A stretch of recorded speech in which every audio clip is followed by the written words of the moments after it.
हमारे भारत देश को कहा जाता है किसानों का देश, एक कृषि प्रधान देश, परंतु हमारा एक ग्रामीण किसान, ग्रामीण कृषक, ग्रामीण लड़के का एक शांत सा और सीधा सा सवाल है, क्या किसान आज भी देश की प्राथमिकता में है या सिर्फ एक आंकड़ा ही बनकर रह चुका है? यह हमारा किसी के खिलाफ आरोप नहीं है, किसी के खिलाफ आवाज नहीं है, बल्कि एक हमारा शांत और संवैधानिक प्रश्न है। खेती, चूंकि एक खेती अब सिर्फ एक खेती नहीं बल्कि यह पूर्णतया जोखिम का दूसरा नाम बन चुका है।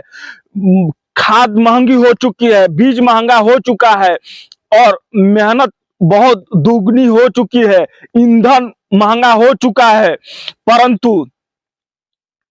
हमारे कृषकों के फसलों का दाम आज भी पूरी तरह से अनिश्चित ही है, बेदाम ही उनकी फसलें हैं। और कभी मौसम, अभी के समय में मौसम भी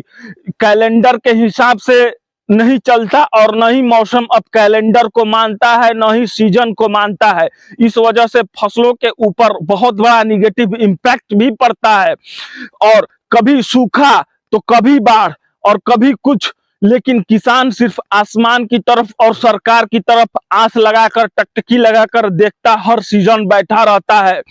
कभी योजनाएं सरकार द्वारा बनाई भी जाती हैं तो वो जमीनी स्तर किसानों तक, आखिरी श्रृंखला, आखिरी गांव तक पहुंचती ही नहीं, और पहुंचती भी है तो ड्रॉप्स के बराबर, और पहुंचती भी है तो उम्मीद से भी कम।